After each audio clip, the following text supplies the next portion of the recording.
పాలమూరు రంగారెడ్డిలో ముఖ్యమంత్రి అవినీతికి పాల్పడుతున్నాడని, కొంచెం పనులు చేస్తే పూర్తయ్యే ప్రాజెక్టుకు వేల కోట్లు ఖర్చు చేస్తున్నారని తెలంగాణ జాగృతి అధ్యక్షురాలు కల్వకుంట్ల కవిత ఆరోపించారు.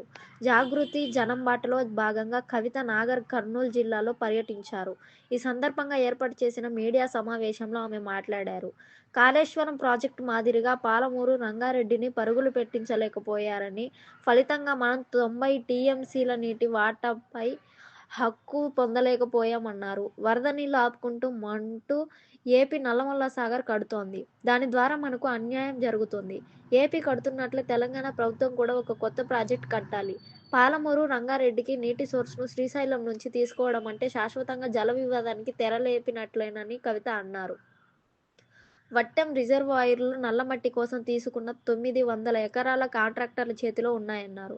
ముఖ్యమంత్రికి దమ్ముంటే ఆ భూములను రైతులకు ఇప్పించాలన్నారు. రాయలసీమ లిఫ్ట్ ఇరిగేషన్పై జాగృతి కోర్టుకు వెళ్లింది. బీఆర్ఎస్ ప్రభుత్వం కోర్టుకు ఎందుకు వెళ్లలేదు? ఏలూరు పంప్ హౌస్ విషయంలో హరీష్ రావు అవినీతి చేశారని కవిత ఆరోపించారు.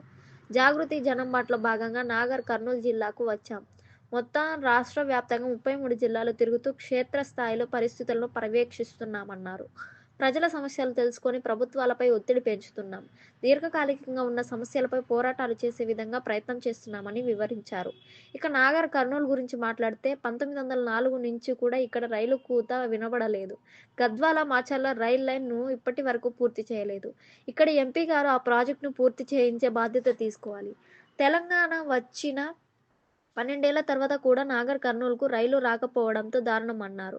ఇక్కడ రైలు మార్గం వస్తే ఈ జిల్లా అభివృద్ధి చెందుతుంది. నాగర్ కర్నూల్లోని 4 నియోజకవర్గాల్లో 36% అటవీ భూములే ఉన్నాయన్నారు. ఎన్నో వనరులు ఉన్న ఈ ప్రాంతాన్ని ఎంతో అభివృద్ధి చేయాల్సి ఉంది. డీవీర్స్ అనే సంస్థ 14 ఏళ్ల క్రితం ఇక్కడ మైనింగ్ చేస్తామంటే దాన్ని అడ్డుకున్నాము. సాంబశివుడు అన్నగారు నేను కలిసి ఇక్కడ మైనింగ్ చేయకుండా ఆపగలిగామని తెలిపారు. తెలంగాణ ఆవిర్భావం తర్వాత కూడా కృష్ణా జిల్లాలో ఈ జిల్లాలకు అన్యాయమే జరిగింది. అసలు నీళ్లలో నిప్పురవ్వ రగిలిందే మన నీటి వాటా కోసం. కృష్ణానది మహబూబ్ నగర్ జిల్లాలో 308 కిలోమీటర్లు పారుతుంది. కానీ ఎన్నడూ కూడా మనం ఉన్నటువంటి నీటిని పూర్తి స్థాయిలో వాడుకోలేకపోయాము. అన్ని లెక్కలు వేసి మనం 299 టీఎంసీలు వాడుకునే పరిస్థితి ఉందన్నారు. కానీ వాటిని కూడా పూర్తిగా వాడుకోలేదు. కృష్ణాలో మనకు 550 టీఎంసీలు రావాలి. వాటిని కృష్ణా పరివాహక ప్రాంతంలో వాడుకునే ఆస్కారం ఉంటుంది. ఏదైతే 45 టీఎంసీల ఎక్సెస్‌గా ఉందో 90 టీఎంసీల కోసం పాలమూరు రంగారెడ్డి ప్రాజెక్టును బీఆర్ఎస్ స్టార్ట్ చేసింది.